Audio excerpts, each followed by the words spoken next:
जय श्री राम मेरे प्यारे साथियों। देखिए आज की जो वीडियो है उसमें दो प्रश्न थ्योरेटिकल हैं जो गणित के मूलभूत सिद्धांत पे आधारित हैं और उसके बाद आपके बहुत ही प्यारे प्रश्न हैं। तो पहला प्रश्न शुरू करते हैं। पहला प्रश्न है, निम्नलिखित में से कौन सी एक गणितीय प्रक्रिया नहीं है, मतलब इन चारों में से कौन सी एक ऐसा प्रोसेस है जो मैथमेटिकल के अंदर नहीं किया जाता। आकलन, ये तो बिल्कुल सही है, आकलन किया जाता है। मान लो किसी विद्यार्थी ने एग्जाम दिया तो उसने सही किया गलत किया, मतलब सिंपली आकलन होता है। मापन, मापन तो किया ही जाएगा, निश्चित है। मानस दर्शन ये भी किया जाता है, पर क्या नहीं करते गणित के अंतर्गत, रटते नहीं है उसको। रटना गणित की प्रक्रिया नहीं है। नेक्स्ट क्वेश्चन, अगला देखो बहुत ध्यान से पढ़ना। और ये जो प्रश्न है ये जूनियर शिक्षक भर्ती जो पिछली वर्ष हुई थी उसमें पूछा गया था। गणित में सीखने में त्रुटियां एक महत्वपूर्ण भूमिका निभाती है, यह कथन है। बात को दोबारा रिपीट करते हैं कि गणित सीखने में त्रुटियां एक महत्वपूर्ण भूमिका निभाती हैं, यह कथन है असत्य, क्योंकि गणित सटीक है। सत्य, क्योंकि त्रुटियां प्राप्त अंकों के बारे में प्रतिक्रिया प्रदान करती हैं। तीसरा असत्य, क्योंकि लापरवाही के कारण त्रुटियां होती हैं। सत्य, क्योंकि त्रुटियां बच्चे की सोच को दर्शाती हैं। तो यहां समझिए, असत्य क्योंकि गणित सटीक है। तो इन्होंने पूछा क्या है कि गणित सीखने में त्रुटियां एक महत्वपूर्ण भूमिका निभाती है, ये बात सही है या गलत है। तो ये बात सही है, तो इसमें जो ऑप्शन होगा इस हिसाब से कौन सा सही होगा। पहले कह रहे हैं असत्य क्योंकि गणित सटीक है। देखो ये जरूरी नहीं कि किसी भी विद्यार्थी को गणित बिल्कुल सटीक आता हो, किसी का कमजोर होता है, कोई मध्यम वर्गीय जानता है, कोई बहुत सटीक तो कोई नहीं कर पाता, क्योंकि 100% कोई भी चीज इस दुनिया में है ही नहीं। काजल होता है ना जो आंखों में लगाते हैं, वो भी 100% काला नहीं होता है। तो ये तो इसे तो हटा दीजिए आप। दूसरा सत्य, क्योंकि त्रुटियां प्राप्त अंकों के बारे में प्रतिक्रिया प्रदान करती है, ये बिल्कुल सही है। क्यों कि जो गलतियां होती हैं वो प्राप्त अंकों के बारे में हमें प्रतिक्रिया प्रदान करती है। मान लो जैसे एग्जाम हुआ और हमारे मैथ में इस बार आए नंबर 50 में से 30 आए। अब 30 आए तो सत्य इसलिए क्योंकि त्रुटियां हमें अंकों के बारे में प्रतिक्रिया प्रदान करती है। जो हमने गलती की उसके कारण ही तो हमारे 30 आए। अगर हमने सही किया होता तो 49 भी आ सकते थे, 50 आउट ऑफ 50 भी आ सकते थे। तो यही सही होगा।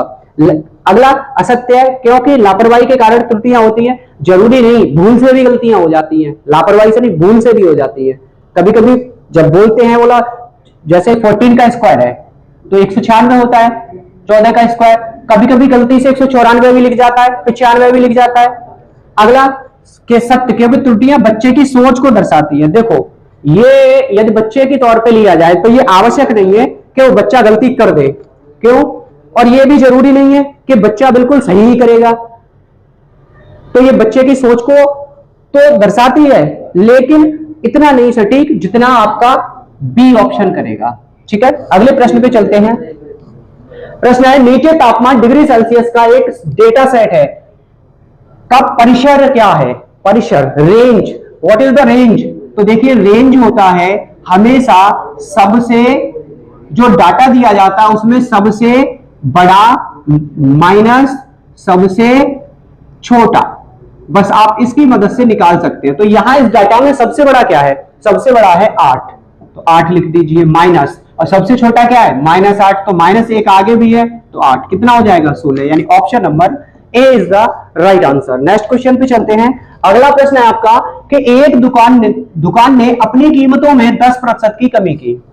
एक सामान की नई कीमत क्या है जो पहले 500 रुपए में बेची जाती थी। देखो कोई सूत्र मत लगाओ, ज्यादा दिमाग मत लगाओ, सिंपली समझो।